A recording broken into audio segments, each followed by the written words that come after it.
असर बड़ी से दौड़त रे लागत मुंह सुस देख ले बा दौड़ से दौड़ चोखा बनी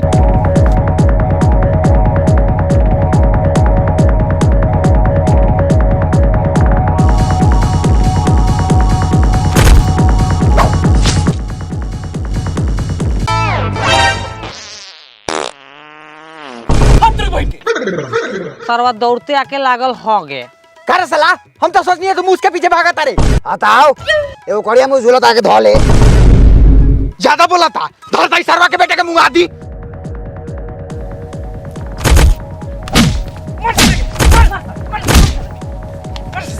मार के फाड़ दे साले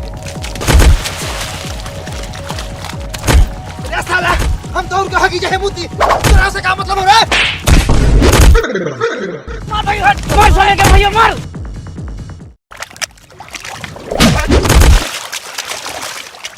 चलो गलो गाड़ी मछड़ी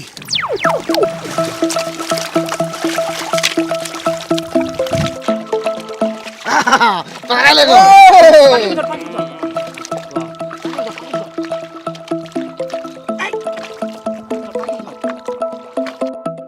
रे साला सारे का करता है सब पोखरा में रे चाचा ऐठा खात खात गार बैठा हो जाई लेकिन मछली ना भेटाई हाय देखा गराई निकल साला सा निकल जल्दी पोखरा में से मालिक का होता रहो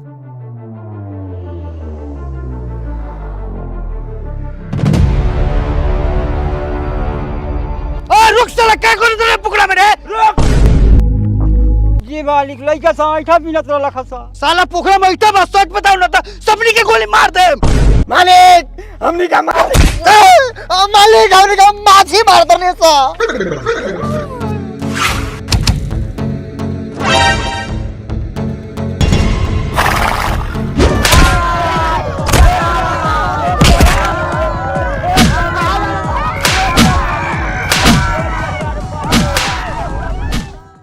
सरहु मछली खाए के सपना देखा तारा मछरी भेजनिया मूस मारेला तो बाप के जूझ मारे लगला ये त मूस मिली तब न मारम आ मछड़िया ले दी तो हम अकेले खाईती कि तू खाईते रे साला अरे मारी पापा मार के मुंह हाथ फुला दी ए हट बड़ा मजाक कइले जो एक बोतल तारी ध दिल बनी जाके पी ए देख बाप बेटा का प्यार आ सीख भैयो तू लरुआ नुबा एक बार सुतला पर झाटे नोच के भाग गए तब से बड़ा प्यार करी ले हाँ 2 लड़ुआ हो कि 3 लड़ुआ हम जानी लेना का हो तेल पकचा मछरिया फ्राई हो गेलो के त ले आवा 2 पीस तारी पर खिंचाओ हानु बाप के गार फराई बा खइबे का रे तोनी के मार ना पड़ल हका मालिक से मछली के पकड़ाई में मार तो बड़ी बढ़िया पड़ल लेकिन हरदी पिसवा के तंका चाट लेनी सर दर्द फाट गेल सरौलात खा के आयल बारन कइले बारन देखला चेद ए सुन ना चाचा अगर तू एक बाप के पैदाशी ना रहते नु तो तोरा मुंह में पैर खोल के छिया कर देती छिया करबे ए सुना तुम्हारे सा ई सरवा भाई सुअर लखन हरामी गुखोर लइका पैदा कर देले बा मधर चदौ पदम तो उधिया जइपो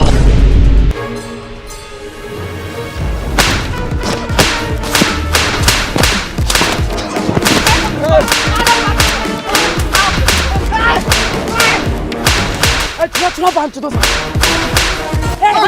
चल बच्चा कोट के मोड़ देबे का रे साला हट नहीं ना इस सरहु रोज मुंह खा के खुश रहता रहन तो लोग के पाद के उधिया दिहन इतना गार बढ़िया हो गल बा सरहु के ए तेलपक भाईवा समझाओ समझाओ अपना बेटवा के ए सुनत तुम्हारे इस साला हमरा के भाई कहता ए तेलपक तो कथि लगबे ई लगता तोहर दादा हम लगबो तोहर बाप मतरिया तो ढम ढुसरी त पूछ लिए बताओ ये बात पर अगर 2-2.5 गो नटी कटा जाए तो लोग तो कही कि तारीफी के कटला खा ए हां खा जा है कि काट देबे ता तू गेले ए चुप साला का रे तेलपकवा चा विश्वा के बेटी के दलघोटनी के अगुआ आयल बा तोरी पैसा वापस ले ले बड़े का रे ना रे साला अगुआ आयल बा साला बिजो काट दे आग लगा दे जब साला मौगा लेखा रोत रे चल देखी ले कैसे बेच लेले अपन बेटा ए छोड़ तो नशा देखल जाओ चल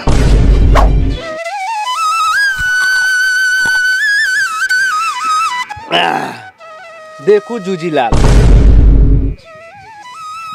बिच्छू बाबू पूंजीलाल अच्छा अच्छा पूजीलाल देखो पूजीलाल, हमर बेटी कहीं से काटे वाला नहीं के, रउआ ओकरा से दिन भर खेत में खटवाऊ, उ सारा दिन बैल लेखा खटी। ठीक बात, बेटी के बुलावा, बेटा हमारे एक बार देख लेबो।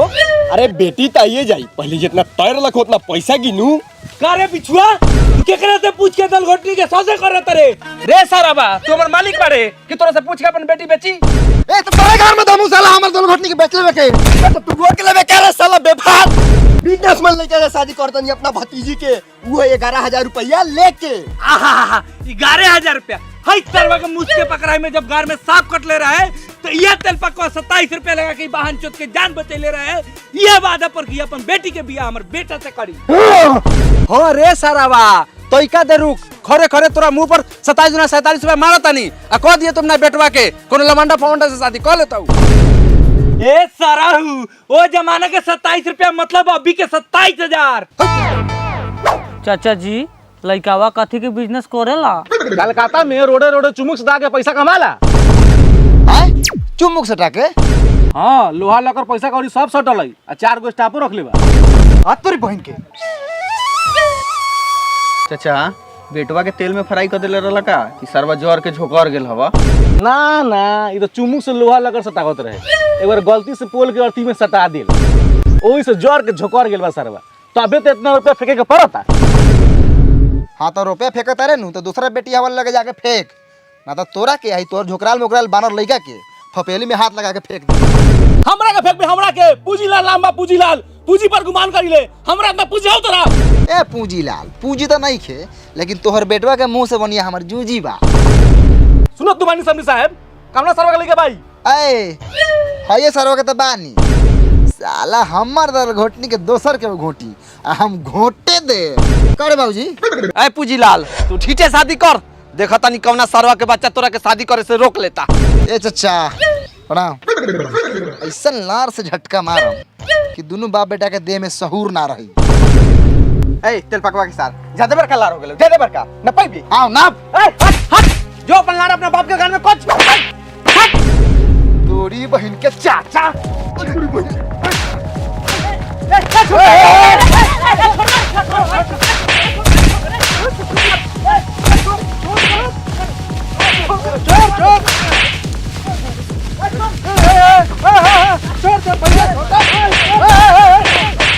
सारा बिछुआ चल मालिक बोलाओ था क्या कैसा पूछ के बेटी के अगुआ कुलुम बोले बारे। जा मालिक से तो आदेश ना ले ले बानी। कैसे ले बसरा हूँ कैसे? पैसा देखे तो रिया गेल बारा। बिना मालिक के आदेश से गांव में लोग हो गेला ना, अब तू बेटी बियाह चलल बारा। चला मालिक लगे सर चला, जब मुंह में हो गई हम तब करिए बेटी के बियाह। चल भैया चलो ना, मालिक पूरा घर उजाड़ दिया। बाबू बियाह कर देगा का कर जाई, 4-5 जाए लगी तो दियाई, तू खेते खेते घर जा अपना लगावा, हम रिश्ता फाइनल करके आवतनी। मालिक आज बस छोड़ दिया, अगले बेर से हम बकरी रहुआ खेत में ना चढ़ी, अब अपना गांव से ज्यादा रहू खेत के ख्याल रखम। साला जो ना मिली बकरी, तोरा हिम्मत कैसे भेल रे हमरे खेत में बकरी चरावे के? छोटे मालिक बोकवा ने बोबिया देलक तो बकरिया हमर लिबलिबा के चल गेले रहुआ खेत में, कोई दिन से बाहेला गरमाइल बा भूसरी। बकरी गरमा जाता, अभी तोरा मालूम है नहीं के जो रास्ता से चल दिले हगत आदमी उठ के सलाम करेला, ओकरा बाद पूरा हो गेला। बउआ हई बकरी के ले जाके मड़ई में बहाना, आज एकरे भोज होई। मालिक छोड़ दिया, बकरी गाभिन बा, आज बिहान में बियाह वाला बा। हट हट साला सुअर के बच्चा तोड़ी सके सब कैसे बेर हमर खेत में बकरी चला हट साला मांगे ना तो साले जाने से मार दे। अच्छा मालिक सराऊ जा तनी डालडा पी के सब बाबू तोरा खेत में छेड़ छेड़ भरम।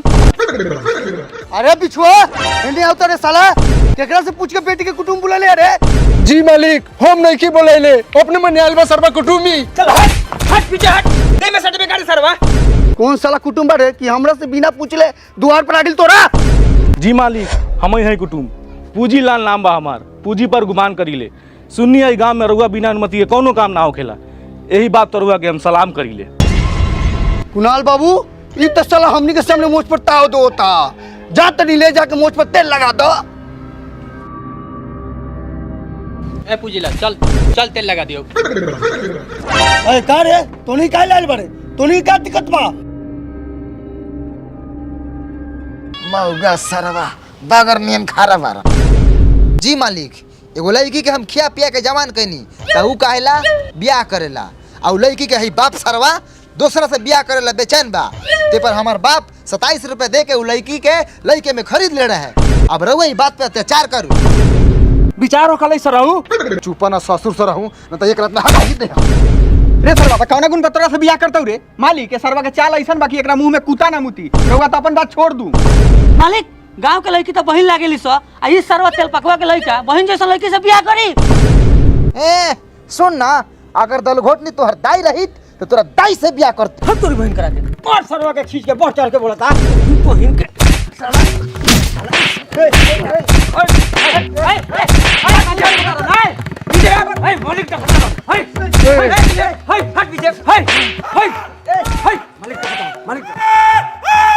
ये तो साला संधि की आवाज लगाता कारे बिछुआ चाह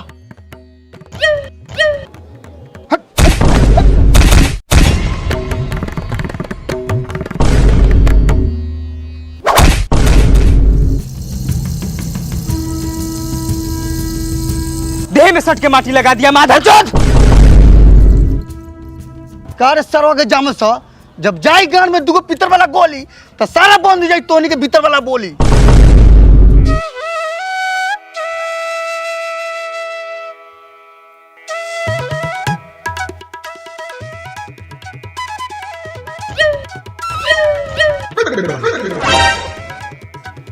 मुंह में मुतला ना सका। पूजीलाल तनी मोज पर से मुंह हटाऊं। मने मुंह पर से हाथ हटाऊ तैका हमनियों का देखी तिलायल मोच। कहाँ रे जूजीलाल? जी मालिक पूंजीलाल। अच्छा पूजीलाल, कितना रुपया में सौदा कर लिया बिचुआ के बेटी के रे? मालिक 11,000 रुपया। 11,000? जी मालिक, ऊपर से करिया झोकराल मुकराल बानर लेखा लोई का। पैसा के दम पर बेटी बेचता सरवा ई बिछुआ। हाँ रे सारावा, हमर बेटी बाटे तो बेची ना, कहीं तोरा लड़चट जैसा लड़का से ब्याह कर दी। अरे साला गरचट 27 गो रुपया बा गरचटाई में ले रहस। ए लड़चट गड़चट सुन ले बिछुआ, बेटी के ब्याह से पहले हमरा लग 5,000 पहुंच जाके चाहिए। मालिक रउआ के 5,000 दे देम त हमरा बची का 6,000 बस सरवा समझी। करे बाबूजी एकरा मतलब ई सरवा हमरा से ब्याह ना करता हूँ। हाँ तो तू काहेला चिंता करत रे? बियाने नया कुटुंब बुलावत नहीं, बियाने नया लड़की की नहीं। भाग सरवा ब्याह ना करबे तो भाग। जेकर जहां होई छोड़ का बियाह होई छोड़ दोसर लड़की ले आम। अरे ध्यान रखिए शादी में बजाओ जाना बजावे ना तो आगे चल के मुड़ी पर चढ़ के मुते लागी। बउओ 27 रुपया में ई लोग के भोर झोरा झाट हो गेल। अब बाले बच्चे मोछ बनाई लोग। साला मऊगा छोट भाई से डराता। हमार छोट भाई रहे तो मकई के सतुआ पी के मुंह पर छेड़ देती। चुप साला, करी तो करी का। हमर मतारी कह के मरल बा के हमर छोट बेटा के कुछ रेप ना बोलिए, भले जान से मार दिए। मतारी रहू के कटासीन सरवा कुटुम आए। आई प्राचित लाल जी आई, प्रणाम जी। प्रणाम, सब केहू के प्रणाम। ए हाथ नीचा रखी, सब केहू के मुंह मारे के बा। बैठी, आई जो जाके पानी लिया। सार लोग के बा? सार लोग भाई भतीजा ह। अच्छा एक लोटा पानी आवे, हई बिस्कुटवा बोर के खाई। कम चलाई भेल बा, 17 कोसनु बा। रास्ते में काहे ना खा के नहीं है? लगा तो हमने बिस्कुटे नहीं की खाइले। कारे तल पकवा, दूरबा कुटुंब बुला ले, खाला ना पूछले ह? बाप के जिज्जी बनले बानी की तोरा के खाला पूछी।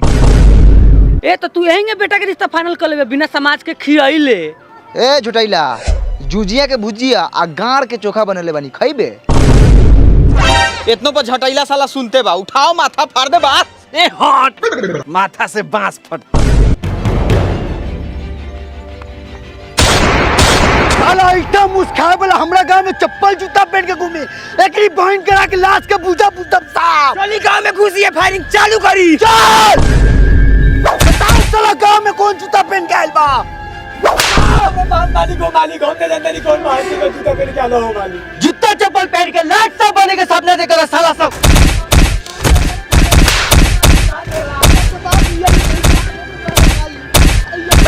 लियो पानी पियो। लोटे में पी, गिलास लेके आओ। ए पिए के होता पी ना त हमरा लार पप्पा। एगो रउआ तो छावे धैले बानी, रउआ के तो लोटा में दिया पानी पिएला, हमनी के तो कॉल में मुंह लगा के पी लीले। आपको तारीफ करू जितना मन करे उतना करू, हम ये ना है होनहार लइका। अच्छा तो रउए लइका हई, हईली बिस्कुट आ खाऊ। लाऊ करे तेल पकवा छोटैला, गांव में जूता चप्पल पहन के कौन आइल बारे? जूता चप्पल मैं पहना है आपके गांव के शान बढ़ाने के लिए। अरे बाप रे, हमनी का चप्पल जूता तो दूर, सोचे ले गांव में गोर कटवा के चलती, आई साला जूता पहन के आ गेल, हो गेल हो गेल।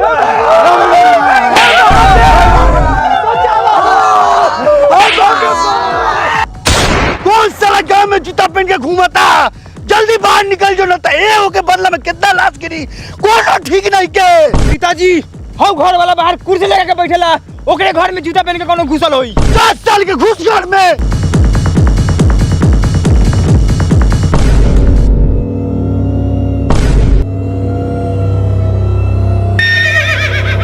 जूता नुकाओ जूता। मार सरवा के हाई टाई कइले बा। रे सरवा जूता नुकाओ।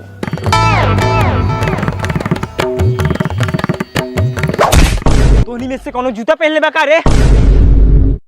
जूता ई खातिर कोली चाचा, पापा कभी जूता के बारे में सुन ले बारा?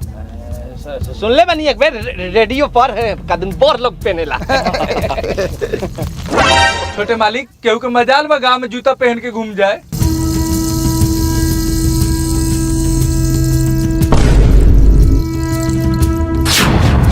साला मुंह सैठा खाए वाला जूता पहन ले बा। पिताजी माथा कुछ माथा, साला पूरा गांव मारा दी।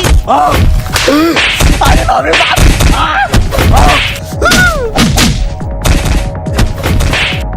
हट हट हट, माथा कुछ दे।